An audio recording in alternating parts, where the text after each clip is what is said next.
everybody to the Wild Wild West. A state that's untouchable like Elliot Ness. The track hits your eardrum like a slug to your chest. Like a vest for your Jimmy in the city of sex. We in that sunshine state where the bomb ass him be. The state where you never find a dance floor empty and pimp speed. On a mission for them greens. Lean, mean, money making machines serving fiends.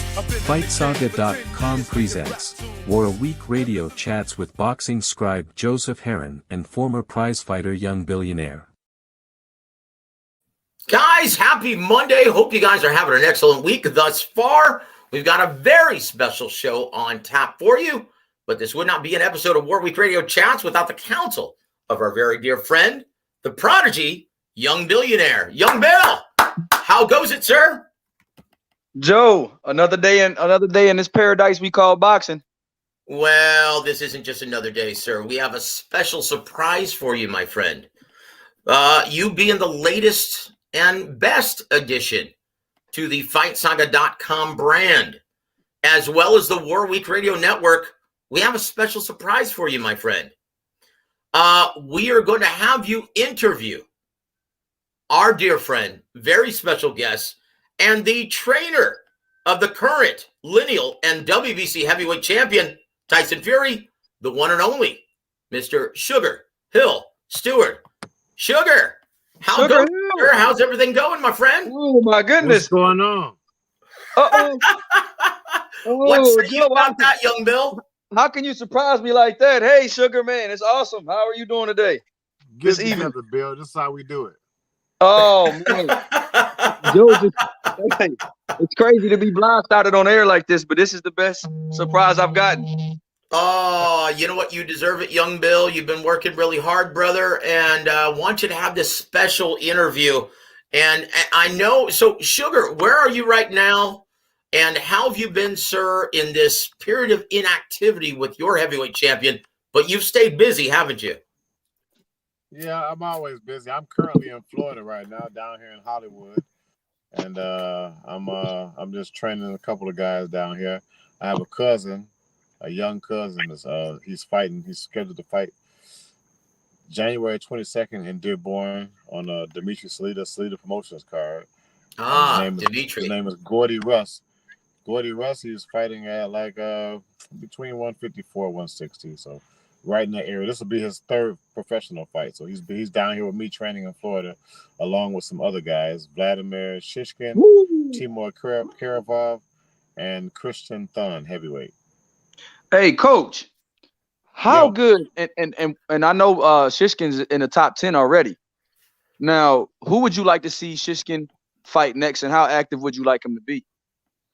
I like to keep all my fighters active, and Shishkin would be one of them. He hasn't fought in a little bit. He had a fight scheduled for an IBF eliminator, and he come down with COVID, so that kind of put a halt in things. But I would like for the guys to fight at least 3 times a year. I mean, it's just to stay sharp. And right now he's at the verge where, like, for me, I don't really look for opponents for him to fight. Like you said, he's a top 10 fighter, and just fight somebody, just keep him fighting and keeping him growing. I can't really say right now who I want him to fight, something like that, but I mean, with the proper training and the right time, he can fight anybody, and he's not far off from that. So it's not like he needs like 2 years or a year, all that. Just if he had 3 good fights right now, he'd be ready maybe by the end of the second fight, he'd be ready for to fight anybody. Hey, Coach. Wow. You and Ronnie, Ronnie has a guy over there named David Morrell Jr., and you have a top 10 guy, Coach. Hey, I don't care. It ain't my call like it ain't Ronnie's call. Me and Ronnie just train the fighters after they promote. Oh, Coach, hey, that's a fantasy matchup, Shishkin and Morrell Jr. eventually. I would love to see that fight, Coach. You know what, Coach? You sound just like Emmanuel when you say that, because Emmanuel, he loved the challenge. He didn't care against who. He just loved the challenge.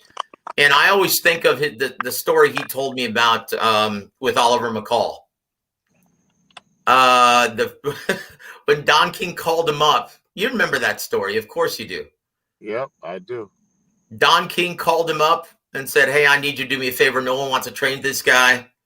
I need you to train him. He's got a shot for the title against Lennox Lewis. So I need you to meet with him. Yeah. Oh, great stuff. And once again, stuff. Yeah, that's some old school stuff there. Yeah, you know what? And Emmanuel, he met with him for about 3 or 4 hours, talked to him, found out where his head was, and said, you know what? I'll take this, but you know what? You're severely outgunned. He's a better fighter than you are, deeper amateur pedigree, more athletic, taller, bigger, rangier, stronger, smarter, better jab, better footwork, just better athlete. But we're going to work on one thing. He's young and he's very liberal with that right hand. So we're just going to work on slipping and countering the right hand when he throws it with the check left hook, straight right hand. And they focused on that thing for the entire camp. That one, so it was committed to muscle memory. And it worked. They pulled off the upset. Is that what you look for? You look for that challenge just like Emmanuel? Yeah, there's nothing like it. It's a rush.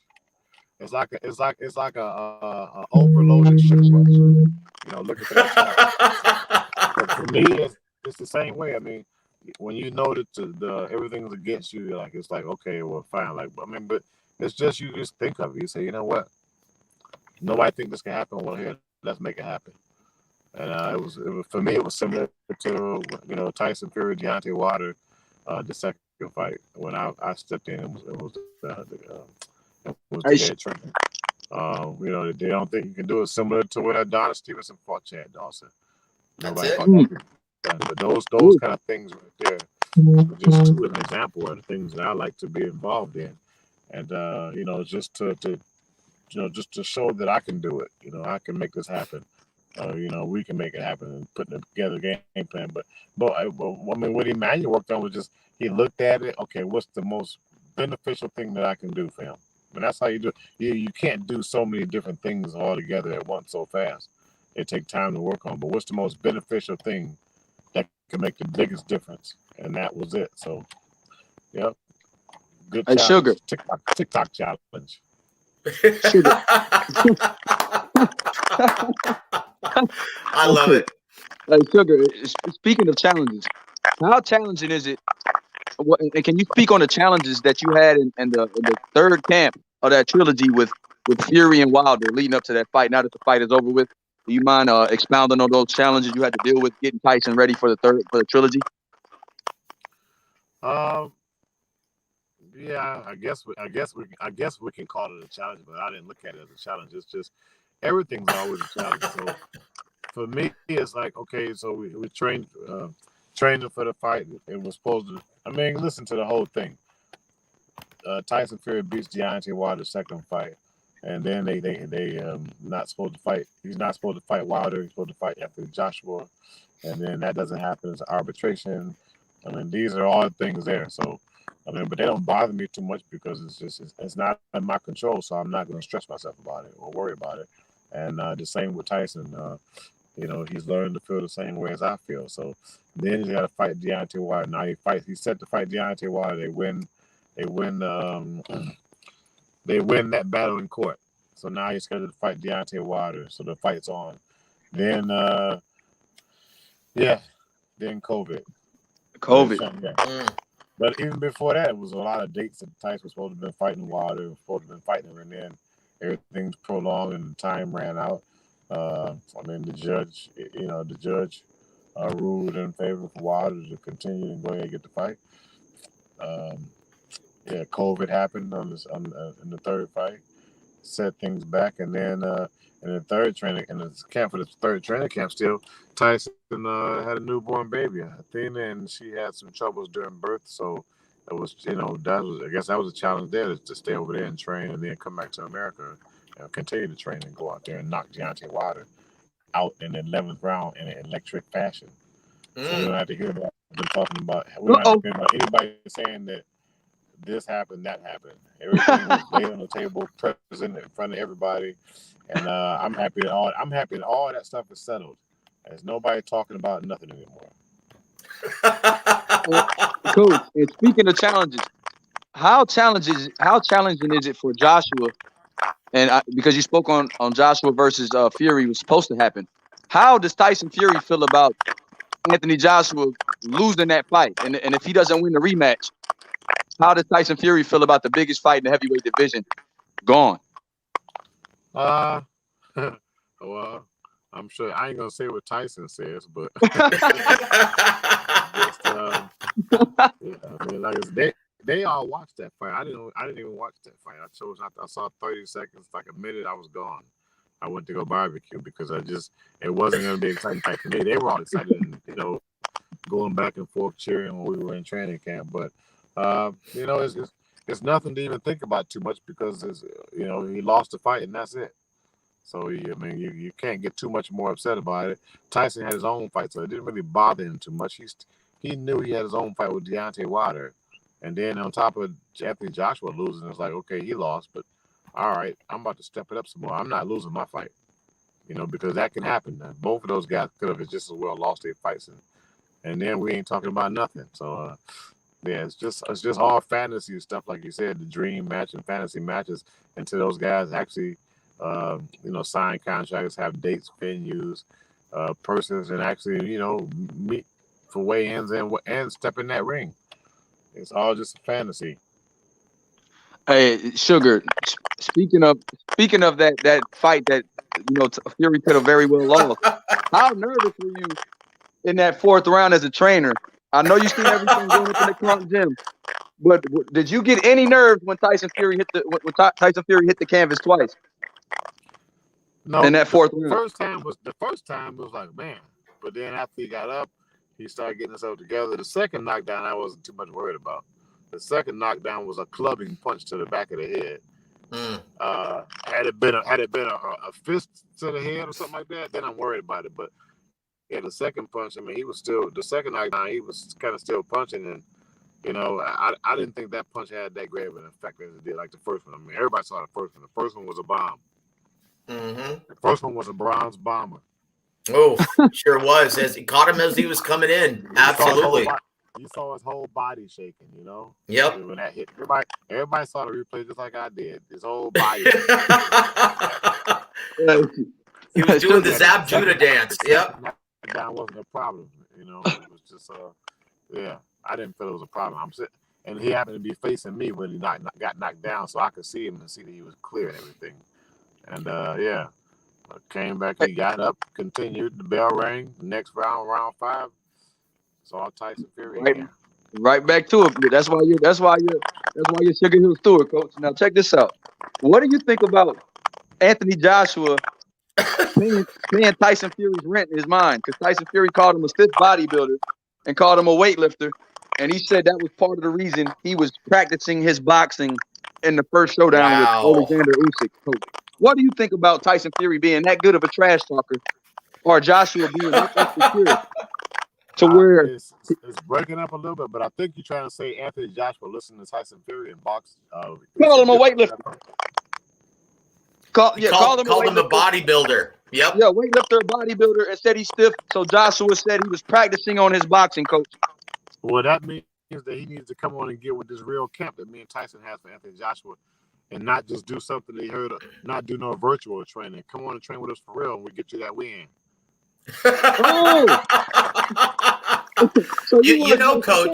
Coach, Sugar, he is currently without a head trainer.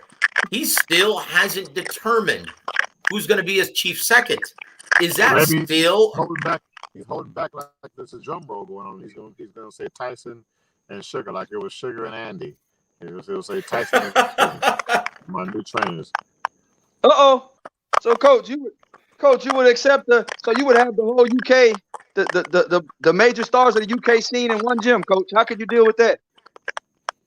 Hey, I think it'd be exciting. I mean, it's something different. In boxing, I mean, you get it in other sports where other teams or other teammates unite and help each other out. And I'm dead serious about it. Like, why not in boxing? I mean, you get it sometimes when you go to training with each other. You go get another you go hire somebody for a sparring partner, and you got some other top guys. So what's the difference? Vladimir Klitschko does it all the time. We had all the top guys in the gym training with him, and then they come up. All these guys are right now world champions. I mean, you want to be with the best in order to be the best. If you have to go against each other, then you have to go against it. I mean, it's not like you know more than the other person know. If you're working together, you're gonna know the same thing about each other. You know, Young Bill, I can feel an article being published about this exact thing tomorrow morning in the AM. Sugar Hill invites Anthony Joshua to come train and says, "Come work with the best." So, hey, cool. And speaking of that, what can you see that AJ, since you didn't watch the fight, but he tried to outbox Usyk? How hard is it to outbox a superior master technician like Alexander Usyk if that's not your forte? Well, we just saw it. Well, y'all saw it because I didn't see it. I said I was watching. I said, are you serious? It was like the bell just rang, and I'm watching how it just started. I'm like, oh my gosh. I said, really?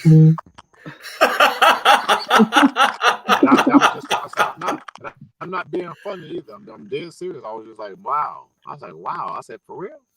And that's why it took me about 30 seconds before I was like, I made up my mind. So I'm not watching this because it wasn't going to change.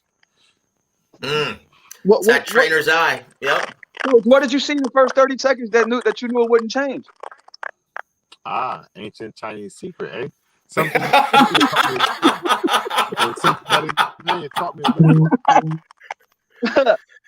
what? It's funny. Emmanuel had that same knack, and I remember I used to tell him, I'm like, Emmanuel, you do realize that you ruin these broadcasts at times for all the fans who are watching. You'll let the cat out of the bag within the first 30 seconds. Like, I'll never forget Oscar De La Hoya versus Ricardo Mayorga. And it's funny, within the first 25 seconds, Emmanuel said, okay, well, this is the real reason why Oscar chose Ricardo Mayorga as an opponent. Not bad blood, not anything. This guy looks like an amateur fighter. In fact, I've got amateurs that are better than this guy. Oscar's going to knock this guy out within 5-6 rounds. And it ended up happening. And I reminded Emmanuel that I'm like, you do realize that you're ruining these broadcasts on pay-per-view, right? And he goes, no, I'm not. No. Hey, Sugar, what do you think about the purse bid, this 80-20 split that's going on with Dillian Whyte? And do you foresee that fight happening if at all, that Whyte fight, Whyte and Fury? I don't know what happened. I don't think about it too much, Bill. You see this here? I try to say like a young, pretty handsome. I'm not even worried about that. It's well out of my reach. I don't pay it too much attention. I don't think too deep into it. I just can't. I can't do it myself. I can't do it myself, and I cannot do it to myself. I don't have any control over it. That's like, it's like just me wasting my thoughts on that. Like, oh, what if? I mean. So let's say I think about it real quick, just for you. 80-20, yeah, that's fine. They want more. They want more. I don't think they should get more. That's all I have to think about. That's my thoughts. I don't think you should get more if that's what they're asking for more. So, okay, you have a major day. First day coming soon. So I just hope to see that fight come to fruition. But I did see Frank Warren, Top Rank, say that Fury will be back in the ring by the end of March, no matter who he's fighting. I hope so. Like I said, they both saying it, but it doesn't mean too much to me because I gotta know something more than just, oh, you know what? Yeah, if this doesn't happen, if this doesn't happen, this is gonna happen. Just tell me what's gonna happen. Tell me what it is. What it be like? Right. Sugar. I'm ready to do my job at that point. I'm ready to work. My only job in this situation here, my only job is for y'all to tell me who my fighter is fighting, Tyson Fury, and for me to train Tyson Fury and knock him out. That's it. That's my job. Now, Coach, are people severely underestimating Tyson Fury's drawing power?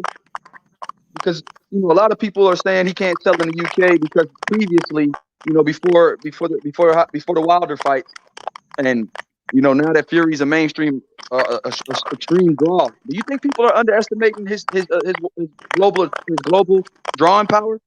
Hold on. Before you answer that, Sugar, let me read the quotes from Tim Smith of PBC.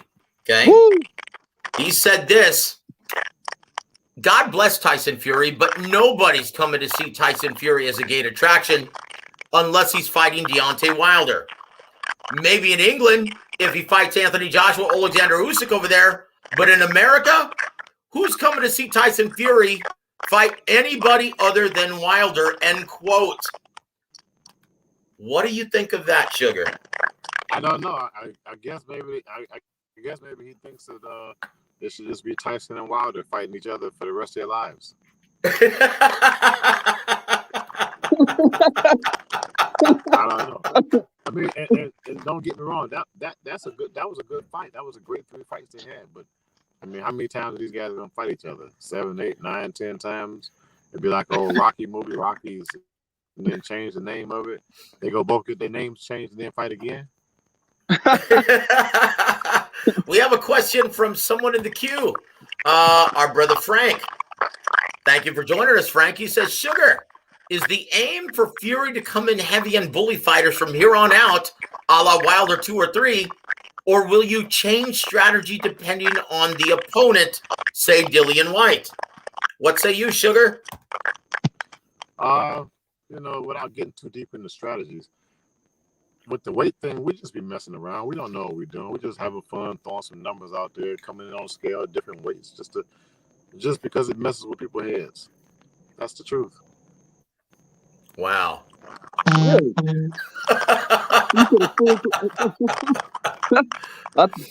Hey, Coach, what do you think about? It's like playing the 3-digit lottery, and you try to win that number. Just make up some numbers, then go get on the scale and beat those numbers. Yeah, so no, but honestly, with Tyson's weight is just whatever he's performing comfortable as his weight. It has nothing to do with he's going to be big, so he can just. It has nothing to do with him being bigger. I mean, he was 400 pounds. That's the case. Blowing back up to 400 pounds, let him fight. But that's not the case. The case is just whatever way he performs his best at. That's where I want him to be. Wow. Well, I tell you what, our brother Antonio has a question for you, Sugar. He says, Coach Sugar, are there any other heavyweights other than Fury, Joshua, Wilder, and Usyk that fans should keep an eye on? Well, everybody's been talking about. Me and Tyson have been talking about Jared Anderson. Big baby. There's some other ones, but Jared's in the camp with us, and he gives we love his work. He's right there with Tyson. They go at it, and it reminds me of a young Tyson. It reminds Tyson of a young him, with all of that energy, all of that effort. He wants to be great. He wants to be better than everybody else, and you see the efforts in Jared with that. And he has the skill. You saw his last fight. He got him a nice clean knockout right over the right hand over the top. The guy tried to roll it. He caught him. Boom. Legs locked up. The fight was over. New York City. Yep, that's right. Coach, want to ask you one. Jared's been improving. I mean, it's the same with anybody else. When you're hanging around the top guy in the world, I mean, you pick it up and he's learning a lot. So I definitely see Jared. He's improved so much since the first camp that we've had with him. And he's improved so much even before that. I knew Jared before he even came to camp. But, yeah, he's just improving, man, as a young man, 20, 21 years old, young. And, being on that stage and being able to learn and take it in the same way as Tyson was. I think what was Tyson's second or third fight? He fought a guy 21 wins, 3 losses or something like that. And Jared right there on that same path. Like, he could fight any of these guys out there. Let him prepare for it. You don't have to be moved so slow like that. He's one of those, top prospects that's coming up in the heavyweight division. There are a lot more. There are other guys, but Jared's the one that stands out the most right now. The other guys are in their development stages, and Jared is too. But Jared is just that one that we see that gives Tyson his best work, and which we love so much. So we can't do anything else but talk about it. It is what it is. Wow. So you feel that even though Top Rank, Bruce Trampler, and Brad Goodman have Jared in the 6th-round stage, you feel that he should be accelerated a lot quicker? No, I'm saying that he doesn't have to be moved, so he can move quickly. But it's just preparing for it. So he's still preparing. he's still learning, but he's not one of those guys that needs to take some guys that are way less of his level, because he had an outstanding amateur career. So no, I'm not saying anything about how they moving him. It's just that he can be moved in a different way if possible, because Jared is that kind of a fighter. You know, Sugar, I'm sorry. Go ahead, Young Bill. My apologies, sir. Sugar, back to Tyson Fury and his drawing power. What do you think of Francis Ngannou calling out Tyson Fury? Ooh. Who is that? I don't know who that is. That's the UFC guy? Yeah, UFC guy. The UFC guy, coach.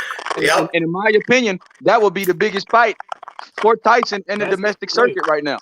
Bill, well, that was interesting, man. I mean, it's not even about it's boxing. This sport here, well, you know what it is? It's entertainment. We only watch it. People and the fans watch it because it's entertainment.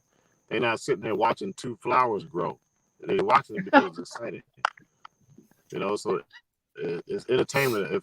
If that's a star matchup with two fellas from different sporting backgrounds meeting up and fighting each other, yeah, you gotta think about this. Since this internet, social media, it's been such a craze and a wildfire of people watching violence on the social media, and they watching somebody get beat up, and these two people out there fighting, maybe it's two old guys fighting, they getting millions of views and things like that. It's just entertainment. Yeah, I seen it was two older guys fighting. Two guys about 80 years old, they missing each other and falling all over the place, but it was entertainment to people, and they watch it, they get millions of views off of it. It's entertainment. It's just entertainment. Point blank. Wow. We're not spending our money and wasting our time watching something that's not entertaining for us. Wow. In my opinion, that would be Tyson Fury's most lucrative fight here in the United States against a Francis Ngannou, coach. I like you said, you talking about entertainment, that will move the needle. Francis Ngannou versus Fury will move the needle. And Tyson said something back to him. Tyson told him get beat up. Let's move that needle. Tyson will fight anybody. He don't care. Coach, Sugar, let me ask you something, what you think about this. Bad Chad Dawson, someone that you're very familiar with, someone from Michigan also. He's coming out of retirement to fight on Triller against Vitor Belfort. What are your thoughts on that, sir? Say that last part again, because the phone did something. Go ahead. Oh, I'm sorry. Yeah, it looks like we've changed streams or something, but Bad Chad Dawson is coming out of retirement to take on Vitor Belfort in February on Triller. What are your thoughts on that, sir? It sounds interesting. That's the guy who fought Holyfield, right? Yep. Yeah, that sounds interesting. I mean, he fought a Hall of Fame fighter in Holyfield, and now he's going to fight another fighter. Hey, listen, from the way I feel about it, boxing has always been one of those sports everybody wants or wish they could do. I don't care what other sports you play. It's the only sport where you got man versus man. Nothing extra special you needed for this match. And, this sport's been around so long, even before it was a sport, it was still, it just wasn't as organized. It wouldn't turn into a sport, is what we call it. But, yeah, I mean, this sport of man versus one man, I mean, it's one of the most exciting sports, it's been and it still is. I mean, you can't get no better than that, really. And everybody looks up to somebody, is not look up to, but everybody's like, that person is a special person because he can fight. The heavyweight champ of the world is a special person because he's supposed to be that one man that could beat anybody in the entire world.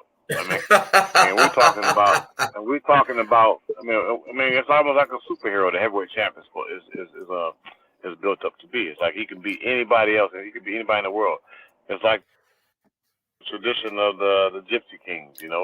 When they fight amongst them, they fighting, and they become the Gypsy King. They fighting other fighters. I mean, it's not as organized and sanctioned like we have now. But those guys are still going through, the rankings or whatever, the different towns and stuff like that, fighting each other. trying to be the best. Who's the best? Who's really the best man? Which one of these men out here could beat anybody?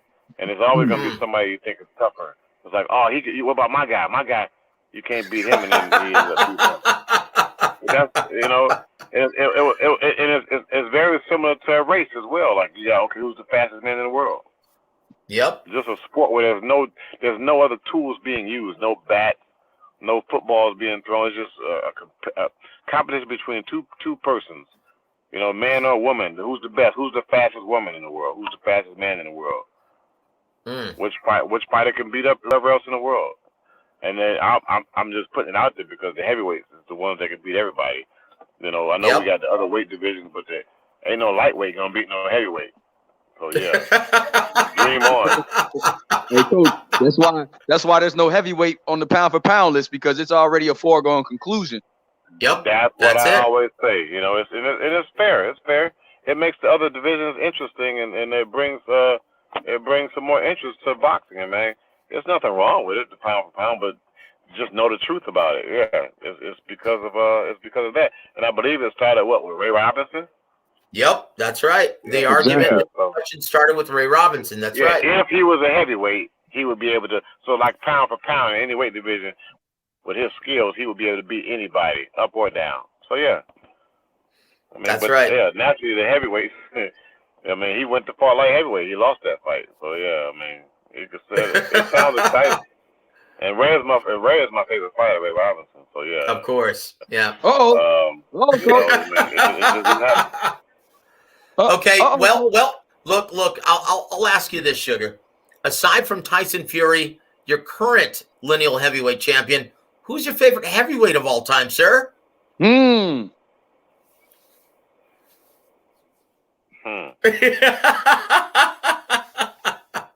know what? I never thought about that part because I just look at Ray Robinson as my favorite fighter. Period. Well, if you say Vladimir Klitschko, I'm going to reach through the screen and throw something at you. No, I like Vladimir a lot, but I like Lennox Lewis better because Lennox was just more of an aggressive fighter. Lennox would take chances. He had that I don't give a about you. And then you saw that when he fought Vitaly, when those two fought. He was getting beat. Lennox got knocked out by Rockman. He came back. I want him again. Came back and knocked him out of there. He didn't come in there cautiously either. He came in there with the intentions, I'm gonna knock you out, not just I'm gonna win by decision. I ain't saying no names. How much of that was Lennox, and how much of that was Emmanuel? Ooh, good question. It's a team effort. When you with somebody like that, you guys actually really start thinking alike. It's a vibe. You guys are vibing. So if Emmanuel felt that way, Lennox felt that way. If Lennox felt that way, Emmanuel was gonna feel that way. Indeed. It's like that's just the way it is. Young Bill, do you have anything left for Sugar before we allow him to enjoy the rest of his evening in Florida? Sugar, who are your top 5 crump fighters ever? Period. Who are the best crump fighters ever you've seen? Come on, I'm putting the hitman out there. But there was another fellow named Bernard Mays. Bernard Superbad Mays. He was all the crunk fighters. Every one of them gonna tell you he was the best. Wow. Better than Tommy. Every one of them is gonna tell you he was the best because he was that good. Wow. And Coach, what do you do better? What do you do different than your uncle, if anything, that makes that you put your own style on and your training in your training camps that's different than your uncle? Wow. I think that I cussed the fighter out better in the round. And that clip that they show, I think I did better than Emmanuel on that one. The story that I've heard about. I did all that cussing, and I finished it up with said it's the simplest in the book. I heard about some of your uncle's legendary cuss outs, and I haven't heard the same about you, Sugar. So they used to ask me that a lot when I was training Don Stevenson. They said, "Why don't you, cuss like Emmanuel and do things like that?" And I always said, I can. If I have to do it, I'll do it. But if I don't have to do it, then man didn't want to do it either. But it was something that had to be done, so you had to do it. Yep. You had to be able to get through that fighter. we would all love to just be able to say, to train the fighter, to go out there and give simple instructions like, okay, well, next time I want you to throw the double right hand, break a hook to the body, and then they go out there and do it. But at some time when they're not listening or something, you got to get through to them. Yeah, it ain't just like writing on a piece of paper and saying, "Oh, it's done. It's going to get done," because I wrote it. Well, well, let me ask you something, Sugar. Let me ask you this: who is the better cook, you or Emmanuel? I mean, listen, he taught me how to cook. Not everything, but I watched him. So, I mean, we both grew up the same way. He was raised by his grandmother and mother. I was raised by my great-grandmother, grandmother, and mother. So they cooked so Emmanuel was out of town a lot. But I had to sit there and learn how to cook. That's what they told me. You're not gonna be no man out here that don't know how to cook and take care of yourself and clean and do all that stuff. And be happy to depend on a woman, and she get mad at you and don't do it for you, and you sit around looking stupid. or that I have to be stuck with her because I feel like I can't do it by myself without her, and I'm feeling like I need her, and just for cooking and cleaning and stuff like that. So yeah, I can cook. I don't know if you ever.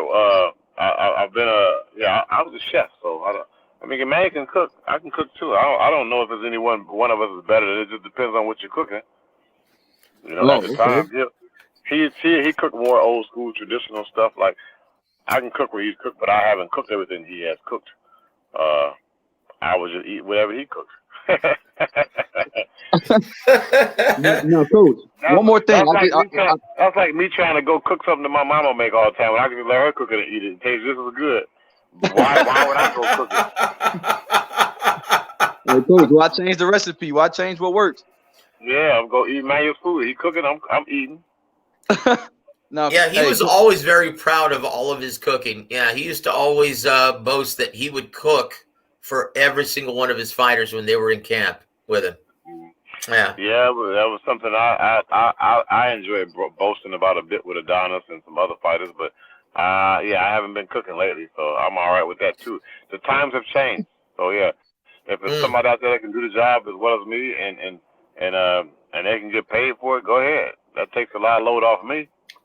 That's true. Absolutely. It is a big load. I mean, you training the fighter, you cooking for him, and you're doing everything for him like this is a baby, a newborn baby. So, yeah, I mean, when do you have time for yourself? All these mothers out here, these mothers know about it out here, and these, the dads that are taking care of the kids if the mother's not around, or vice versa, or one's at work and one ain't. But yeah, I mean, it's not the easiest thing to do. It's very time consuming. You have to be patient, and I mean, it takes a lot to go into it, to put it together. And I guess people take it for granted because it's what we're supposed to do. So taking care of your kids. But when you got somebody grown and you're doing it, it's a bit different. Hey, Sugar, one more question before you go. How good is I've been watching film on this guy, David Adelaide. I like David. I like David a lot. David gives a good work as well with Tyson. He's not as seasoned to me as Jared. What do you say? I said you called him a future heavyweight champ. I did. He needs more work. That's all. I just said. That's why I say he's not as seasoned as Jared Anderson, but I like David Adelaide a lot too. He's just not as seasoned as Jared Anderson. What are some of the strengths of his, Coach, that you see in him, and what are some things that you want him to get more seasoned at? He's got speed, power, toughness, athletic ability is incredible, and he's hungry. I look at David Alley. It's certain little things that I know need to be fixed or tweaked with him that would make him this even better athlete than what he is, than what he can do, because his athleticism. It's almost like if you run and you're sprinting. Sprinters run on the balls of their feet, but if you run heel toe, you're gonna be a lot slower than everybody else, even though you're fast. And let's say you win in these races going heel toe. Just imagine if you ran on the balls of your feet like everybody else is doing. You're already winning, but now you really winning. So it's just little things like that that makes these big differences with these athletic fighters like a David Adelaide. It's just little things that need to be adjusted and corrected. That you know, and we worked on a few things before, and he was happy with it. You know, he was very happy. He saw the difference in it, and it made him look totally different. I saw a difference. He saw a difference, and Tyson was sitting there watching and was like, Coach, when should we expect to see you in camp with Tyson Fury once again, sir? Right now. I'm doing a Tyson Fury. I'm doing a challenge to the big bloke. I'm doing a challenge to him. The Dolphin. It's gonna be a take your shirt off challenge. Oh man!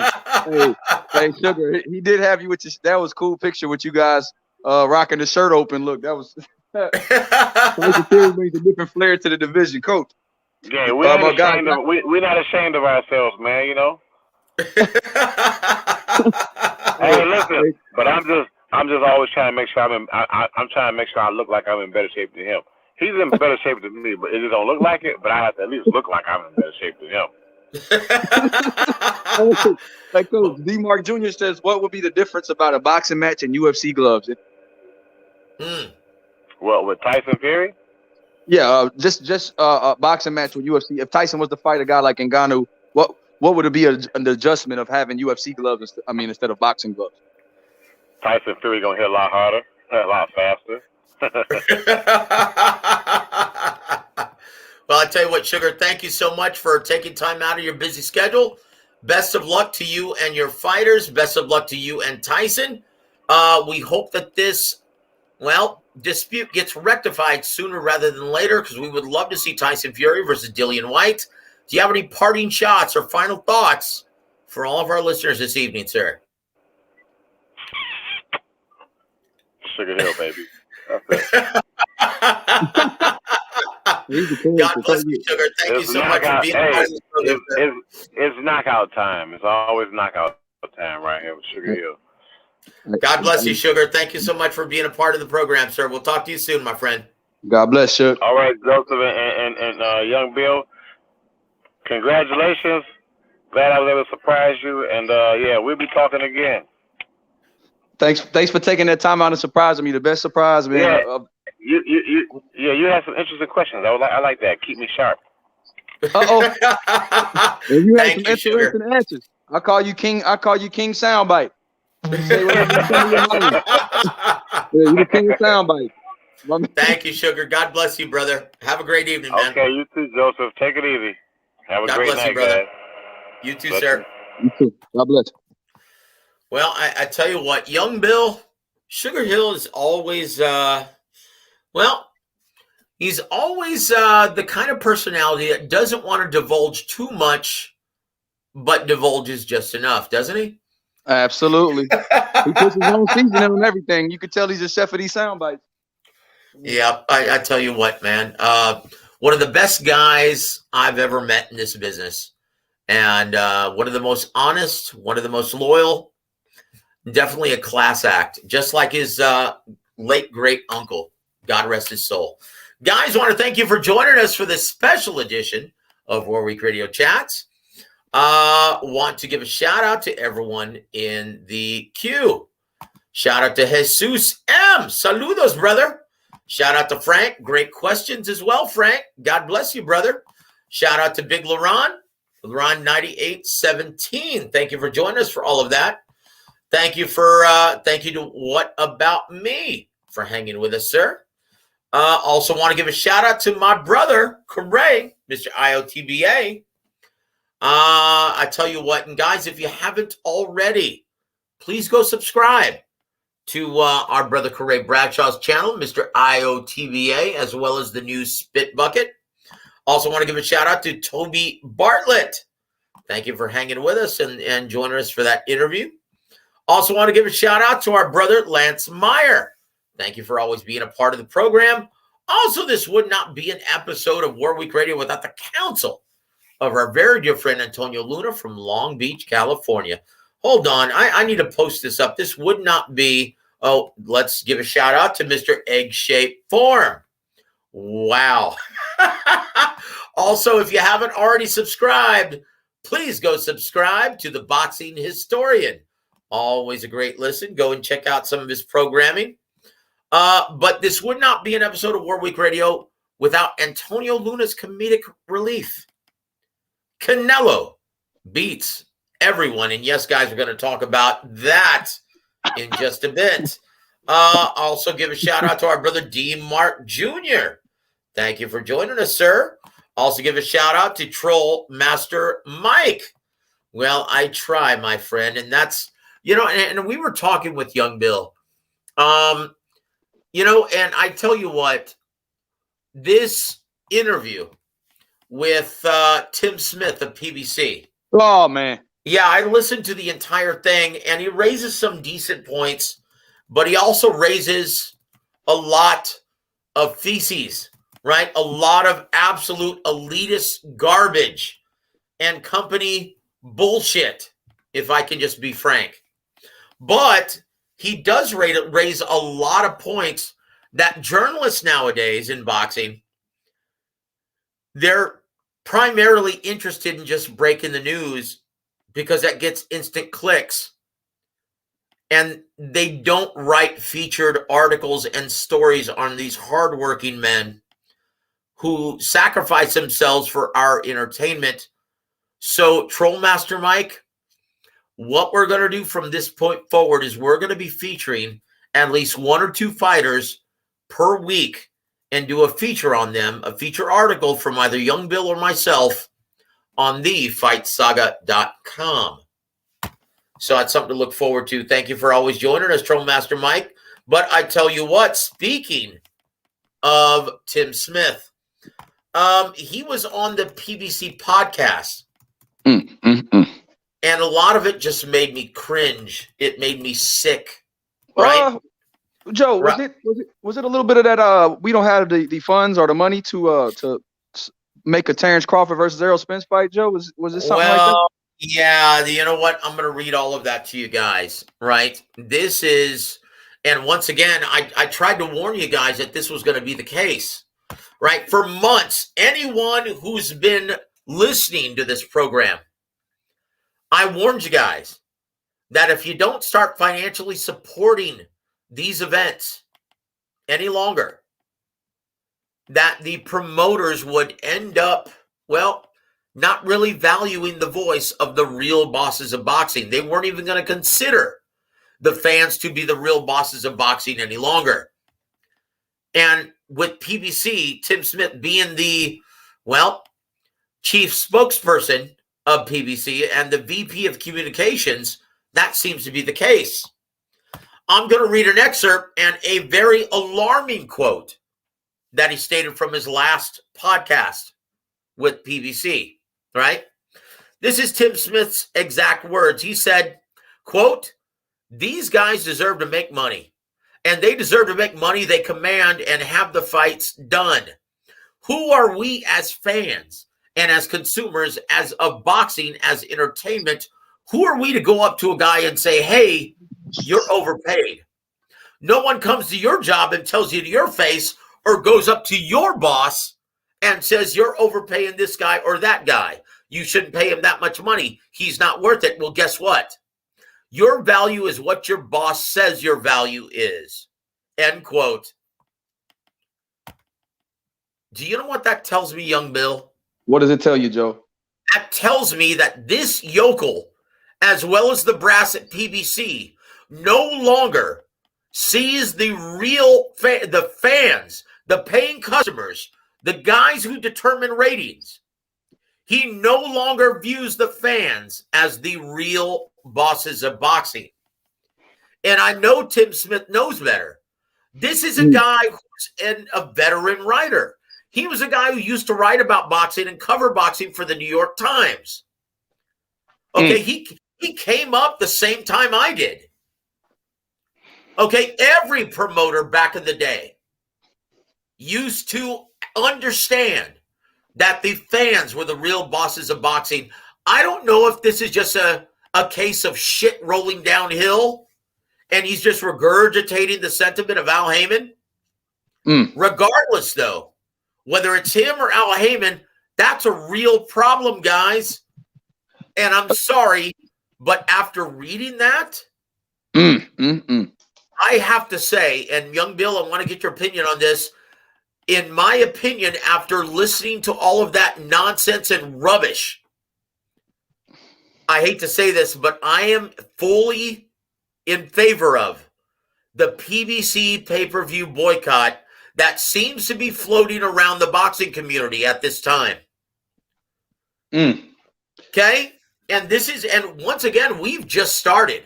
We've got a lot more to say about Tim Smith, as well as a lot more quotes and sound bites from this elitist who thinks he is levitating above the real bosses of boxing. Okay? Young Bill, your initial thoughts on this before we move forward, sir? Joe, he sounds like a Leonard Ellerby 2.0. my honest opinion. And I have a question. Would he be saying these things, and would he be so critical of Terrence Crawford if he was on the PBC roster? Hell no, and we're going to get to that in just a second, but I want to touch on what you just said. Look, the problem with PBC, they're trying to force feed you guys and tell you who the next big stars of the sport are. Okay? Once again, not recognizing the fans as the real bosses of boxing. I'm sorry, guys, but especially fans, especially our listeners, are very intelligent. They can determine who they want to financially support and who they don't want to. They have a mind of their own. Okay? They can determine for themselves who their favorite fighters are, who deserve to be on pay-per-view and who doesn't. Right? That's an insult, and everyone should be insulted when listening to that garbage. Right? Honestly, this is sickening. Whenever a promoter or network believes that the fans are not any longer the real bosses of boxing, guys, that's something that should really chap your ass. Young Bill, before I move forward and really go off, your thoughts, sir? Joe, honestly, we have a couple big fights coming up, like Charlo Canelo, Charlo Castano. So I'm as critical as I am. I'm still walking on eggshells, Joe. Credentials. I understand, brother, but keep in mind, while you were talking to the always astute Javen Sugar Hill Steward, yeah, I was 5 shots in, brother. How do you like that? How do you like that, my friend? So on that note, guys, raise your glasses. Here's another one. Shot 30 to everyone. Thank you for joining the broadcast. And Young Bill, you did an outstanding job throwing some interesting questions to Sugar Hill Steward. And like I said, one of the best guys I've ever met in this sport, and one of the best guys I'll ever meet in this sport. Here's to Sugar. Here's to you, Young Bill. Great job, sir. Here's to our audience, the smartest audience on YouTube, guys. And yes, I'm very proud of that. You guys are awesome. Keep doing great work. Keep throwing out great questions, and keep reminding these elite level pieces of shit that you guys are indeed still and always will be the real bosses of boxing. Okay, you determine what fighters go where by ratings, ticket sales, and pay-per-view sales, right? Joe, now I will say this before you take your shot. Now, what I have to say about everything that you said in the interview with Tim Smith, it just seems like PBC and Leonard Ellerby, Tim Smith, these guys that act as public liaisons for PBC, they seem to devalue every fighter they don't have any stock in. So if you have a fighter that's on another promotion company that is a great fighter, pound for pound type of fighter, they have to attach their fighters to that fighter to say, well, he's not built like a pay-per-view draw. But then when you look at the numbers, and the recent numbers of the PBC events, they haven't been breaking any records. They haven't been doing anything that, if anything, they haven't been they've been marginally better at best than the numbers that Terrence Crawford is doing. So it's not like they have extreme pay-per-view attractions in their own stable to diminish some of the best fighters at other promotional. Look, young Bill, I'm going to be frank with you, and look, our listeners are going to agree with me. I'm sorry, but PBC currently doesn't have not one genuine pay-per-view attraction. Right. And okay, I'm sorry. Since when is 200,000 to 300,000 a respectable pay-per-view draw?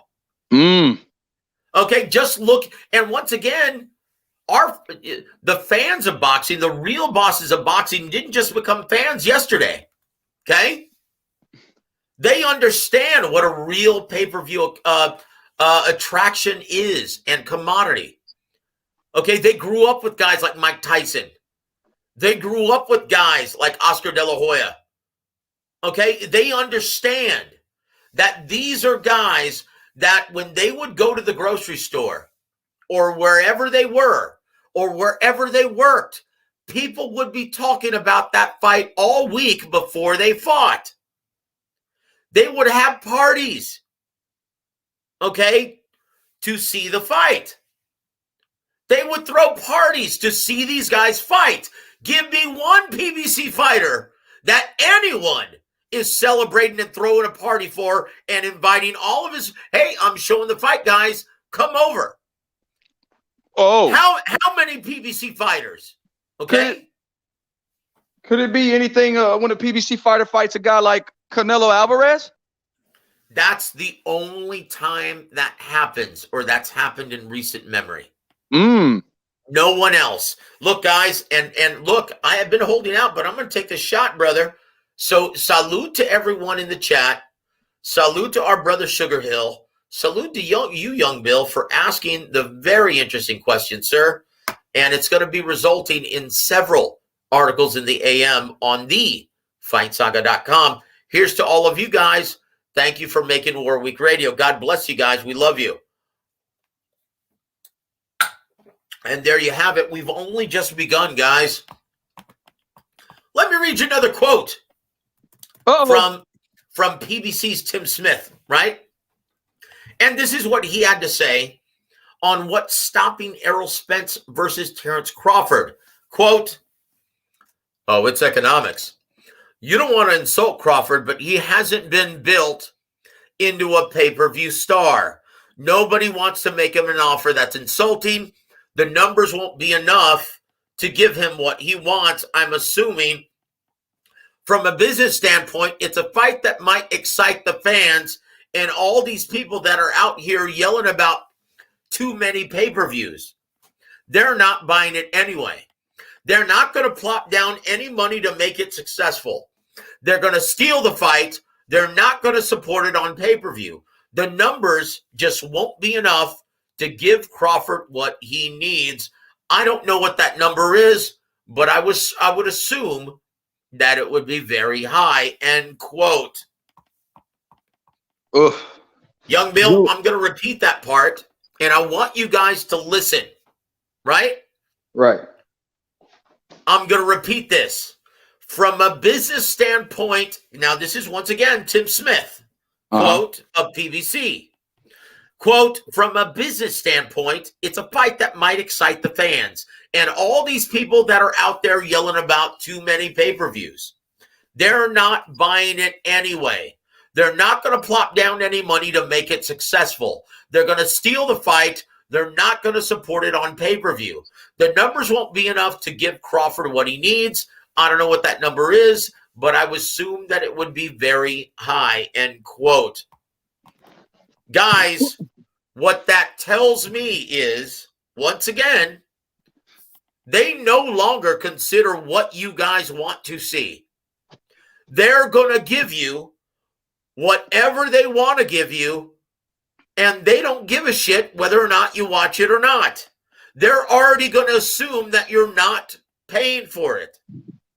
Okay, well, Joe. Well, Ugas and Spence seem to be so financially feasible and seems to be so like we have so much interest in that fight, Joe. This is crazy. This is crazy. I'm really disappointed in hearing that. And so let me ask you this, Joe. Did Wilder? I mean, did Canelo and Plant do 800,000 buys? So yes, it sure did. But don't you know? According to PBC, Caleb Plant has been built into a pay-per-view star, and not Terrence Crawford. Oh, really? Caleb Plant never had a pay-per-view event before he fought Canelo. He never even fought anybody before he fought Canelo. Oh, my God, Joe. Okay, so once again, the arrogance and the elitist mentality of PBC should be turning everyone's stomach right now. Another question. Has Tim Smith sat down with Terrence Crawford to know what he might want? How does he know what the guy is asking for without ever having to sit down? Has PBC had any negotiations with Terrence Bud Crawford to know? Not one. Not one. Oh Not one. God. Once again, guys, if Terrence Crawford signed an advisory deal with Al Heyman, they would be touting him as the best thing since sliced bread. Make no mistake about it, guys. If they can find it in the budget to put together Ugas versus Spence and force feed that to you on pay-per-view, guess what? They would easily find a way to sell you Terrence Crawford versus Errol Spence Jr. It's a crock of shit. Oh, Joe. Thurman Barrios pay-per-view. Oh boy. Yeah, don't you know Mario Vargas is a bigger draw than Terrence Crawford? Didn't you know that, young Bill? Oh, my goodness. Joe, coming off a loss, and Thurman coming off a loss and hasn't fought in 2.5 years. You found the budget for this. You found the budget for Charles Martin and Luis Ortiz, Mr. 30K and under. Guys, yeah, you saw Luis Ortiz versus Charles Martin, and I got the official number. It's 23,000. Uh-oh. Well, okay, that's slightly better than Clarissa Shields. Okay? And that was at a $40 price point. Right? $39.99. Wow. He has a Michael Jordan number for amount of pay-per-views, Joe. The only thing 23. That's good. I mean, 23 is a good number, Joe, if you're Michael Jordan. Other than that, 23,000. That's the second lowest amount of buys this year on pay-per-view? Oh, you know what, brother? It's going to get even worse. It's going to get worse before it gets better. Like I said, I was not full force in favor of the PBC pay-per-view boycott. But after listening to this blowhard, this elitist, this dickhead, yes, I'm going to call him that, dickhead, brother, I'm in favor of it. I don't give it. I couldn't care less, right? I've already been to their fights. I've already been ringside. I don't need to be ringside. And you know what? Boxing Historian has the beat. What'd he say, Joe? Well, I'm not going to drop the F-bomb on the show, but F the PBC. Yes, he's got the beat. But look. Toby Bartlett also has the beat. Hold on. A couple of gems from our good friend Toby Bartlett. He says this. Young Bill, that's it. Leonard Ellerby 2.0. Yep.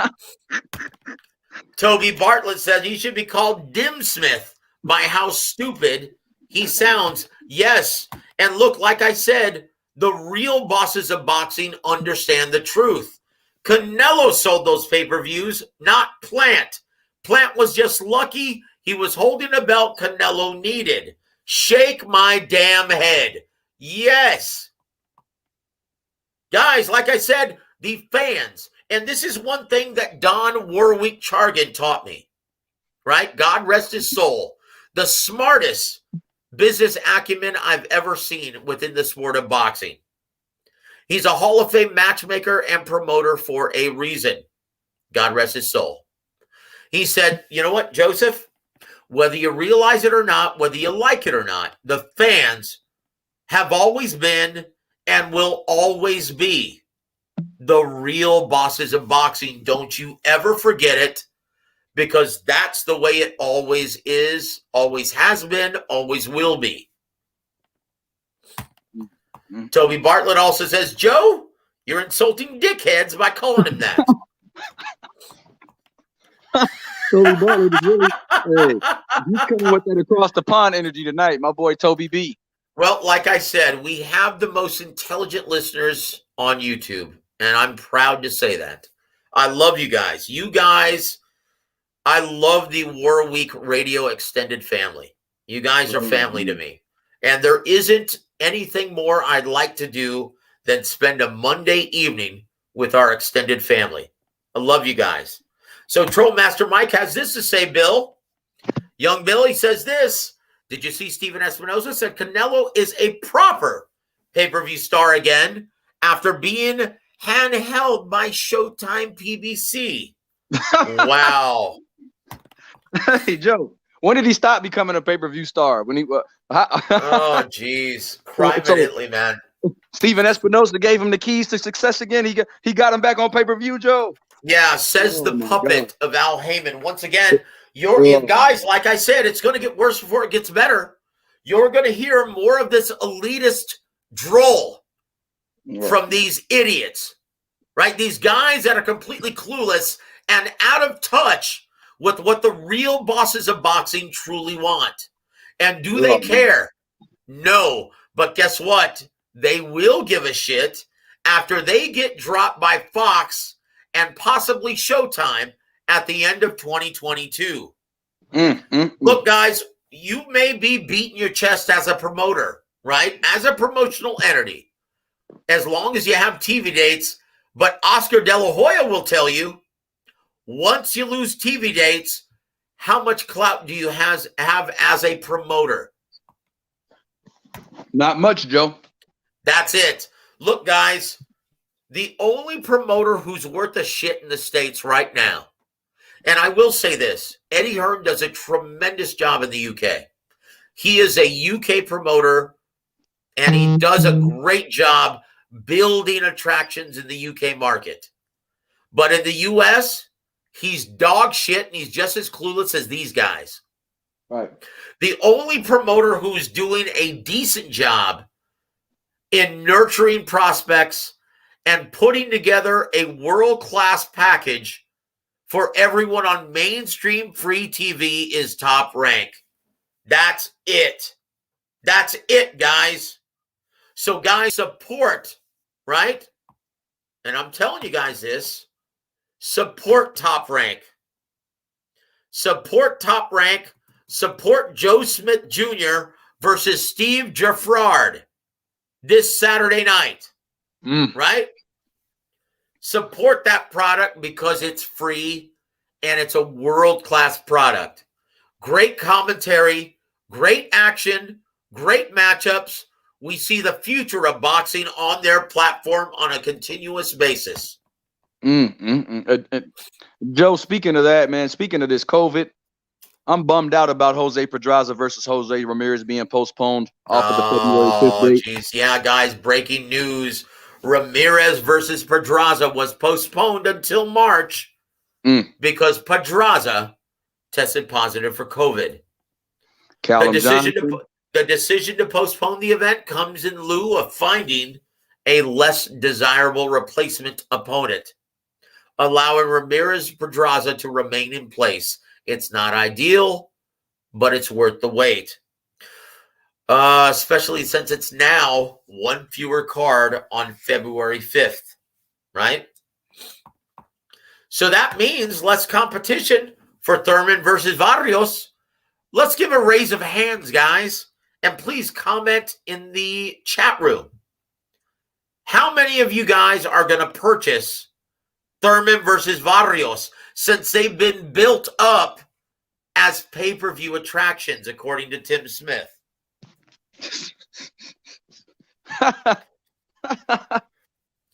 Right? Oh, man.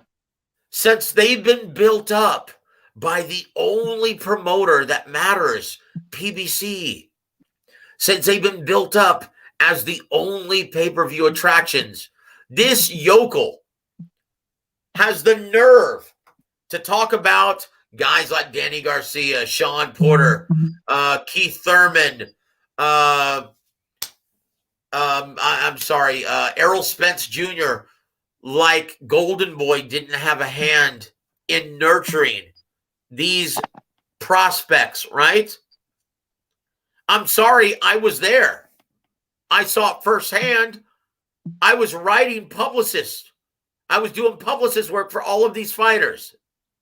They were all nurtured and came up through the 4, 6, and 8 round stages of Golden Boy Promotions and benefiting from their matchmakers and their TV dates. What's going to happen, young Bill, when all of these guys get too old and retire? What's going to happen to PBC and Joe, their pay-per-view built attractions? Joe, they don't have the blue chip talent and the future prospects that Top Rank and other promotional entities have, Joe, because their roster is full of guys that were built on another promotional outfit and another promotional platform. So I'm really curious to see when these guys. Errol Spence is going to be 32 in March. Deontay Wilder's on the verge of retirement. He doesn't know if he's fighting again. When you look at that, Joe, inactive. These guys, a lot of these guys are inactive. When you look at that, what is the future of PBC without if they don't maintain TV dates? What is the future? You know what, brother? All I can say is this: Tim Smith on that podcast, he was very high on Stephen Fulton, and I'm very high on Stephen Fulton. But once again, he fights at 122. When's the last time outside of Manny Pacquiao that you've seen a fighter who competes or started his career at 122 become a big, major, mainstream pay-per-view attraction? Joe, I haven't seen it, and Never. I'll go even further. Manny Pacquiao didn't stay at 122. How big? That's right. How many weight classes do you see Stephen Fulton be able to go up and win belts at? Just goes to show you how clueless this asshole is. Okay? That's the reality, guys. This guy is completely out of touch, and I'm convinced that once again, shit rolls downhill. He's regurgitating everything from the PBC brass. Right? They have no respect for you. They have none. Zero respect for the real bosses of boxing. They don't give a shit what you think. They don't give a shit what you want to see. And it's become blatantly obvious. Or was it not obvious with Luis Ortiz versus Charles Martin on pay-per-view? Guys, if it hasn't become blatantly obvious to you guys, wake up. They don't give a shit about you. They don't give a shit about what you want. They don't give a shit about the matchups you want to see. All they care about, they think you're idiots. They think that they can tell you who the biggest stars of boxing truly are. They think you're that stupid. Do you guys think you're that stupid? I don't. Guys, there's a reason why we do this show, because we understand that you guys are the real bosses of boxing and you deserve to know the truth. I warned you guys about this, that this was going to eventually happen. Well, now it's here. What are you guys going to do about it? What are you guys going to do about it? Your thoughts, young Bill, before we move forward, sir? We're the real bosses of boxing, Joe. I know, and this is the thing about being a boxing fan. You want the sport to survive. You want the sport to live. We're kind of put in a conundrum with these pay-per-views. When you look at it, you want to support the sport because you know boxing has become a niche sport in our country, and we look at it like, wow, if we were to not support the fight game, what would happen to it? But at the same time, if they're going to keep finding the money to give us fights that we haven't asked for, and the ones that we do want, they're not willing to shell out the money or the funds to make them come to fruition. They're putting us in a position to have to choose between our objectivity and our integrity as fans and our purchasing power. And I'm going to choose my integrity because they're not giving me the fights I want to see. Nope.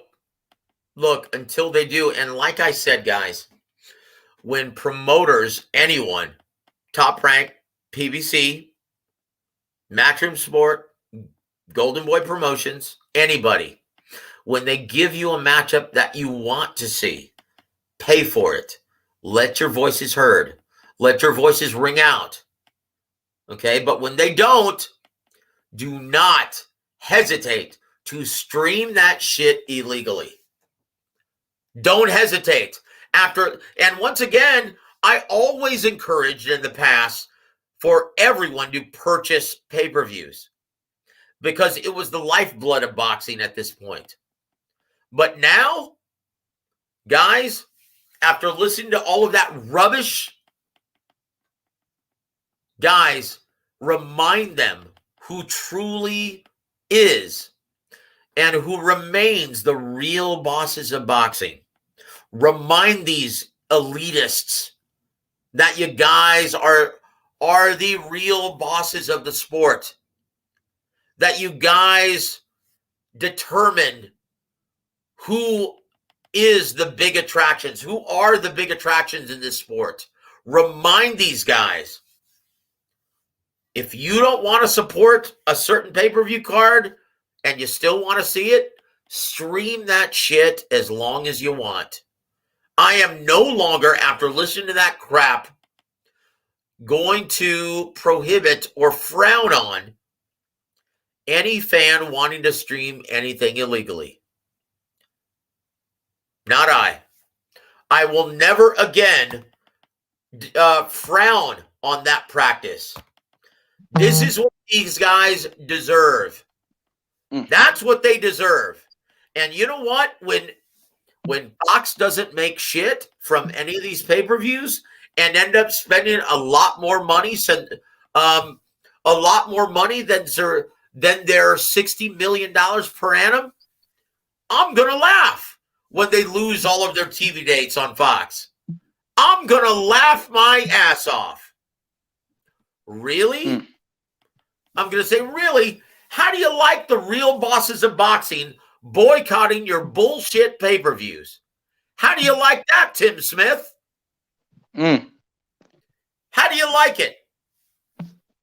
How do you like me now, brother? That's what I'm going to say. Wow. And you know what? When he gets laid off because they can no longer afford to pay his bullshit salary, I'm going to laugh my ass off and say, hey, brother, you want a job with Fight Saga? No, just kidding. Hey, Joe, how great are you at your prognostications and picking? What were the odds that you said the chances? I said it was an 85% chance of Charlo versus Canelo happening. What happened as soon as we got off the air on Friday, Joe? Well, once again, I was told that, yeah, discussions have started regarding Canelo versus Charlo, Jamal Charlo, right? For Cinco de Mayo weekend, May 7th, right? Cinco de Mayo Saturday, May 7th. Wow. So once again, guys, we have our finger on the pulse of what's going on in this business. And you know what? I have to tell you, as much as I liked the idea of Canelo moving up and actually testing the waters of the cruiserweight division against Ilunga Makabu, guys, this is a fight that many fight fans have wanted. And I know some fans and some journalists think that this is a lesser test of Canelo's mettle. I don't share that sentiment. I love this matchup. I've loved this matchup for the last several years, and it is potentially problematic for Canelo. Young Bill, can you guess why I feel that way?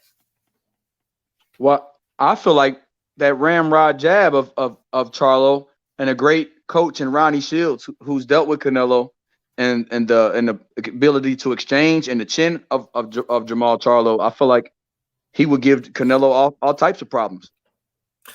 Yep, look, and once again, we have to assume, though, that it's going to be the best version of Jamal Charlo. Once again, here are some elements, some drawbacks to him going up in weight and fighting against a guy like Canelo Alvarez.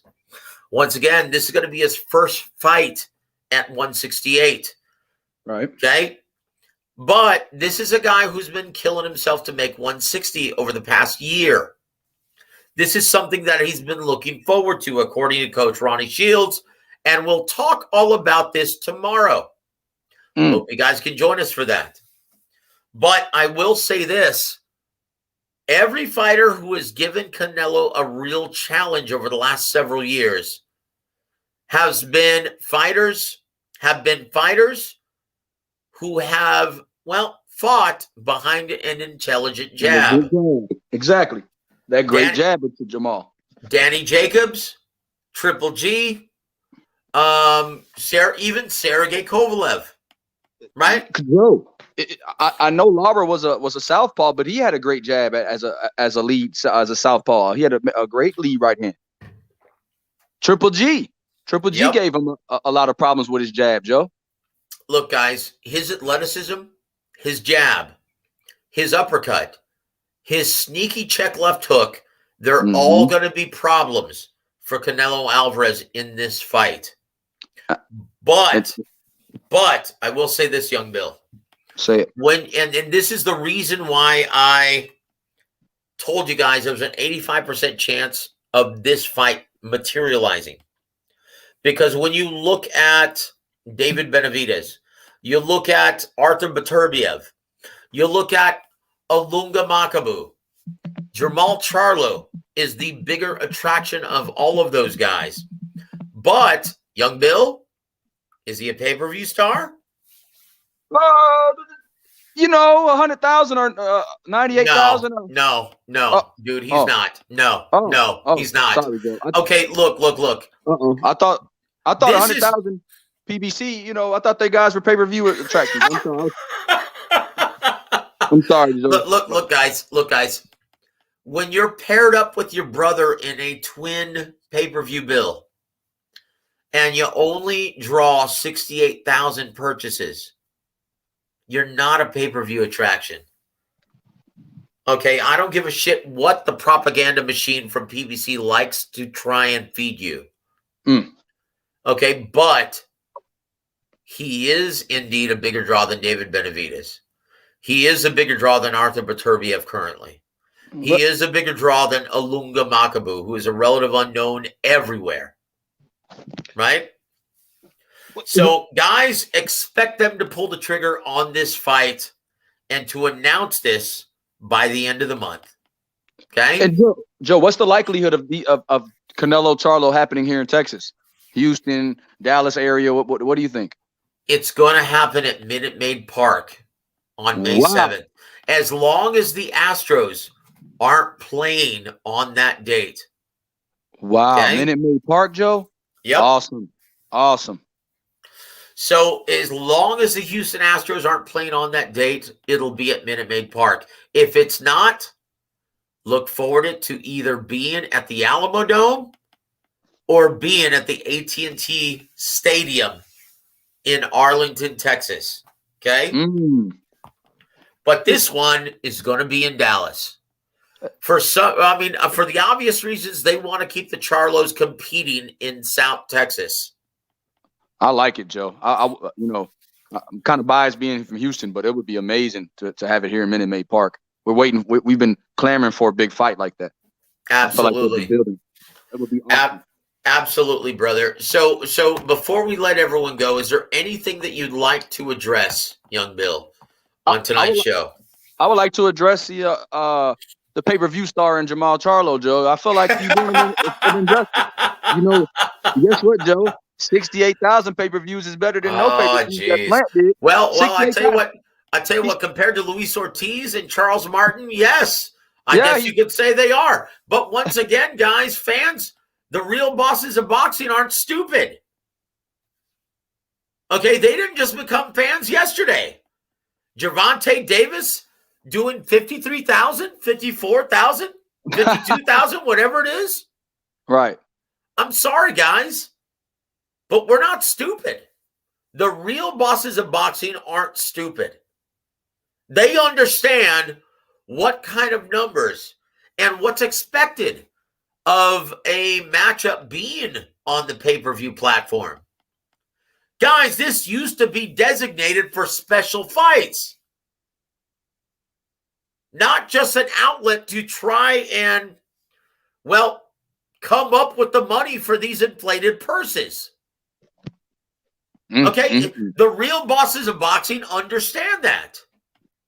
Pay-per-view used to be designated for special fights. I mean, just go through your history, young Bill. What matchups were on pay-per-view 20 years ago? Only marquee matchups, Joe. Yep. Tyson Lewis, Tyson Holyfield. Marquee matchups, Trinidad De La Hoya. Yep. Now you've got pay-per-views from PBC who aren't even putting up numbers like Girls Gone Wild.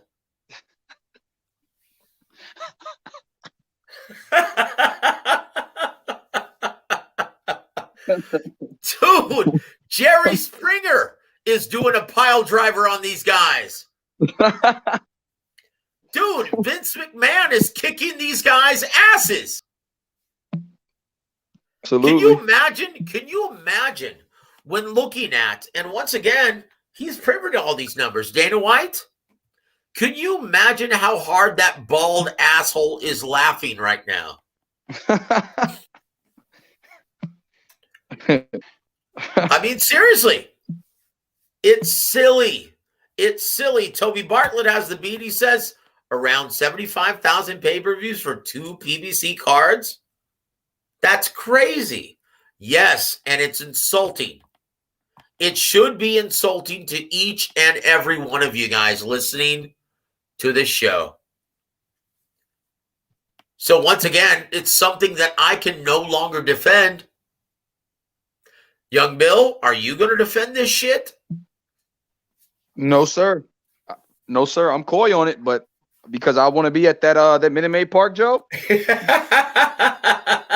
I'm not going to be as adamant as my mentor, but I'll tell you what, the real bosses of boxing have the last say. And if they're going to question our intelligence, Joe, and tell us they don't have money for marquee matchups, we shouldn't pay for subpar matchups. Yep. That's it. That's it, guys. Let them suffer. Right? Let them eat cake. Right? Let them eat cake. So on that note, I'm going to do one final shot with all of you guys. Thank you so much for joining us for this special presentation of War Week Radio Chats. Congratulations, young Bill. Excellent job interviewing the always astute Hill Steward.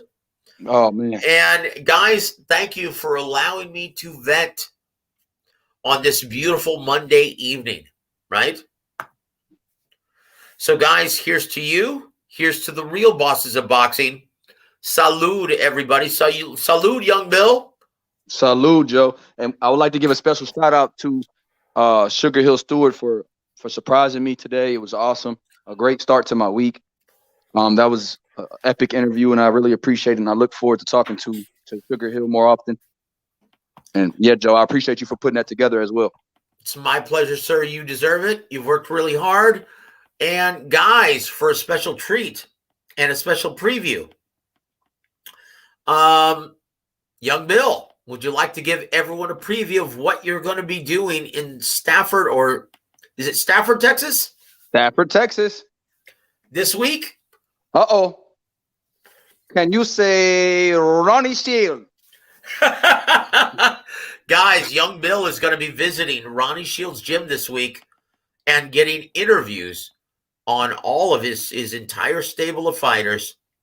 And we're going to be talking tomorrow to the coach, Ronnie Shields, about the upcoming matchup on Cinco de Mayo, Canelo Alvarez versus Jermall Charlo.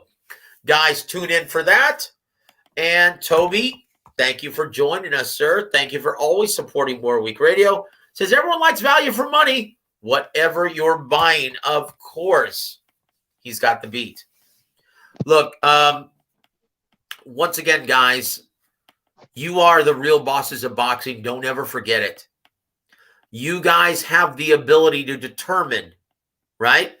You guys have the ability to determine the future stars of this sport.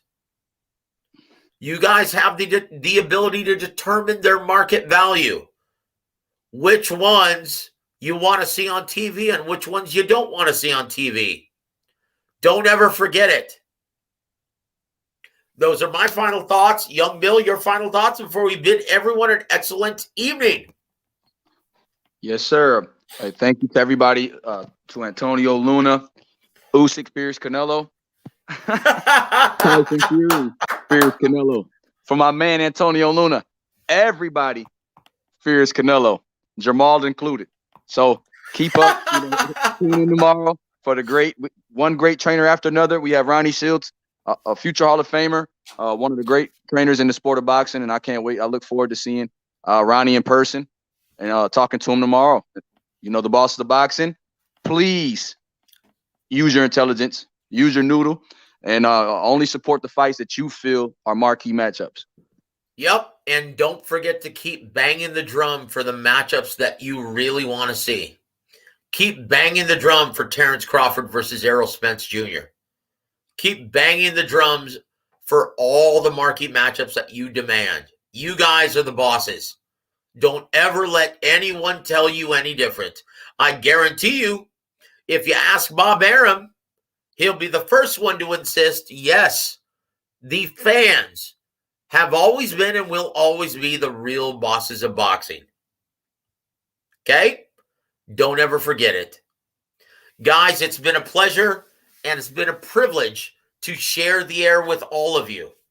Young Bill, pick the song that we should go out on, sir. Tupac? Welcome back. Welcome back, Cotter? Or Different Strokes, sir? Guys, on behalf of Young Billionaire, I'm Joseph Herron. You've been listening to War Week Radio Network. Have a wonderful Monday evening, everybody.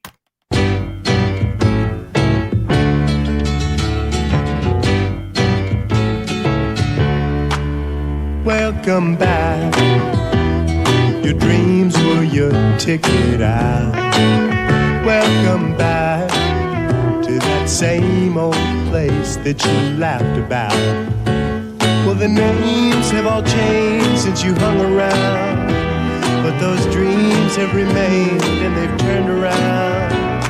Who'd have thought they'd lead you? Who'd have thought they'd lead you? Back here where we need you. Back here where we need you. Yeah, we tease him a lot, 'cause we got him on the spot. Welcome back. Welcome back, welcome back, welcome back. Welcome back, welcome back, welcome back. FightSaga.com presents War Week Radio chats with boxing scribe Joseph Herron and former prizefighter Young Billionaire.